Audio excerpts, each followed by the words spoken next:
I'm sitting and I'm listening to this guy we call Jay. My name is Mr. Lied To, and I'm a hit making producer, right? Jonathan, right, is at my studio, right, working with me on his next hit when he has a moment he wants to come clean, and he says that my wife and he had sex when he was in the hospital. What? Did he just say to me?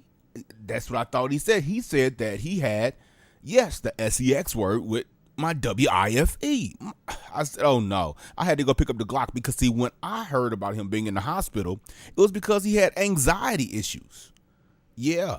Okay, so I take off the safety, right? I turn around, I look at him.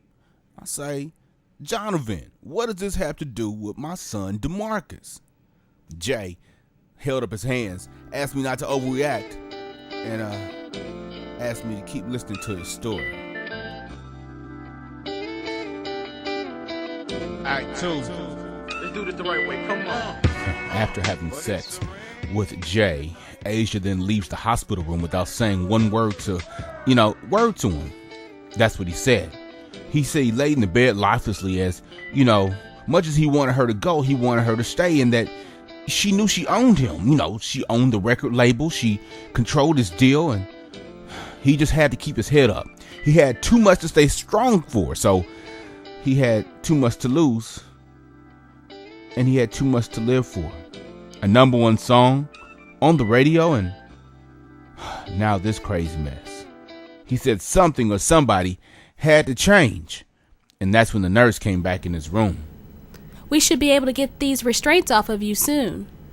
Jonathan said now the nurse wanted to untie him after Asia had came in there and had her way with him. But, that's how it happened. Well, Asia goes back over to Dimitri's house, and then... You screwed him, didn't you? Asia falls back against the door. Dimitri, Jonathan's girlfriend, continues to scream at Asia. I should have never left with DeMarcus. Asia, not wanting to be outdone, yells back. He would tell what he saw. You, me, naked. I can't let that happen. I can't believe he thought DeMarcus was his. Dimitri begins to cry, falling to the floor, and then says the words that Jonathan continues to repeat. I can't believe he thought DeMarcus was his. I had now lost count. Jonathan had said that my son, DeMarcus, mama's fat boy, Asia's son, that DeMarcus was his. I had to maintain my composure. My finger began to squeeze on the unsafety trigger of my Glock, but I couldn't let it go yet. I had to hear more of what Jonathan had to say. I couldn't believe he was coming telling me this story. Yes, I was now married to Asia. Yes, Asia had been married to a guy named Mark before we got together, before we got married, so that was no surprise. Yes, I knew that Jonathan was on Asia's label, but she never alluded that she had slept with her employees. I had met Dimitri, and this was getting to be way too much. I leaned back in my chair and nodded to tell Jay to keep on talking and telling this crazy story. Because I hadn't figured out yet what this had to do or how he thought he could prove that DeMarcus, mama's fat boy, was his. John continued talking. He said that as he was in the hospital just trying to get his mind wrapped around what he had saw Asia and Dimitri together, Asia and Dimitri were at the house arguing. Asia walked up to the picture window slightly dazed, rubbing her eyes, and they both stood in silence as they watched the rain fall. As Dimitri and Asia stand in the picture window watching the rain fall, Jonathan gets company at the hospital. Knock, knock. Hey, bro, it's Mark. Mark, the Mark that Asia was married to. It's raining outside, that's what Mark said. Couldn't ride my bike. The nurse comes in attempting to close the curtains. No, says Jay. I like to watch the rainfall. That's what he told me, that he liked to watch the rainfall. He's sitting in my studio getting emotional about watching rainfall. I couldn't take much more. I sat up in my chair. He goes on to say, when the rain falls, it's like God is washing all the bad deeds away and giving us a fresh start. Well, he goes back to the story then. kind of aloof, I guess. He says Mark said that Dimitri had called him and that, let him know, Mark know that Jay was in the hospital. So, he banters on saying how it's a good thing that they were partners and, that he had a panic attack and, from what, Mark could understand that Jay needed to take better care of himself. So they stopped for a second and continued looking out the window as the rain falls. Jonathan said the lightning was so blinding that day. Every time it struck, he saw a picture in his head of Asia and Dimitri kissing and loving. He couldn't take it. His mind just continued to play this over and over again, and he couldn't talk to Mark because, Mark was married to Asia, and he was really confused. I'm sitting in my mind at my chair saying, Mr. Lied to, this guy over here is confused. But I held my composure. I still wanted to hear what this fool had to say. Well, Mark goes on and says, have you seen Asia today? Mark asked about Asia, who had just left, going to Dimitri's house. Jay was demoralized. He was taken back. He was tore up. Jay clenched his fist and said to the nurse, who was now bringing in ice chips, I promise I won't grab my IV. Just untie my hands. Please untie my hands. I can tell Jay is being overtaken by emotion. He backs against the wall. He slumps down in an infant-like position and continues to clench his hands as he talks. And he says that We had to talk. that's what Dimitri said she told Asia as she stood behind her. Asia then said, Let me call Mark first.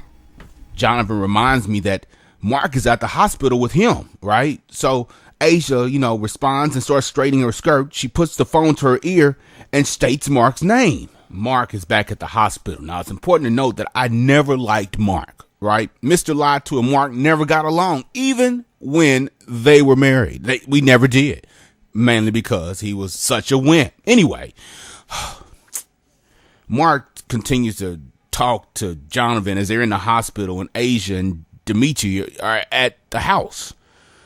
Mark says to Jonathan, I turned my phone off. I would call Asia and tell her to bring my boy and brighten up your day, but I can't get a hold of her. Well, Jonathan gestures to the head nurse. Untie me. The nurse leaves the room, and Mark says, I'll untie you, bro. Team 901 for life. Team 901. Here they go again with this Team 901 stuff, right? No, I'm not a part of Team 901. That's a motorcycle club that Mark and Jonathan were both a part of. And it seems now that he's telling me that Asia is a part of it too, and Dimitri was too, everyone around me. But anyway, Mark loosens up Jay's straps, and now Jay is feeling even more guilty from what he tells me. He had just slept with Mark's wife, Asia, right? And he believed that he was the father of Mark's son, and Mark didn't know. And now the one person who is coming to Jay's aid in the hospital is Mark. Now, it's kind of getting to me right now because I produced Jay's first song. I produced Asia's first hit. And I knew Asia before Jay and Mark sit in the hospital with the radio turned on, looking out the window. Something wasn't right here. As Asia and Dimitri stand in the picture window watching the rain. Mark is out with some hoe. Dimitri says, That's why he didn't answer. I jumped up. I start looking around. This couldn't be true. It couldn't be true. There's no way that Jay could come in here and dump this on me, Mr. Latu, just before our session. We had been playing this session for years. We had another hit record to make. I start looking around for the cameras. Where's Ashton Kutcher? Am I being punked? No Ashton Kutcher. No TV cameras. I leaned back up against the console and thought to myself, this man must really have a death wish. First, he comes in and tells me that my wife seduced him and that my son, Mama's fat boy, possibly could be his. I just set the gun down on the console and poured myself a glass of Cavassier. told Jay to get himself together and finish telling me this raggedy ass story. Jay says that he had been talking to Dimitri, and this is the only way that he was able to piece together all the things that happened on this day. So he says that Dimitri turned the radio on with the remote as they were standing in the picture window. Act 2. Let's do this the right way. Come on. But it's a rainy night in Georgia. It's raining all over. A rainy night in Georgia. I love this song. That's what Jonathan said Asia said. And I know she does love A Rainy Night in Georgia. Said that Dimitri began to kiss Asia on the neck in front of the ungathered picture window. The rain does something to me. That's what Dimitri said as she forced Asia against the cool glass. And then she whispered in her ear, Just stay till he calls you, okay?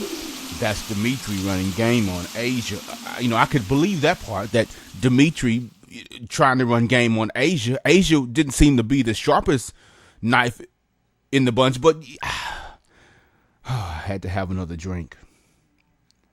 Jonathan said Asia dropped her Bluetooth earpiece right there without hanging up the phone. Oh, man, this story was getting worse.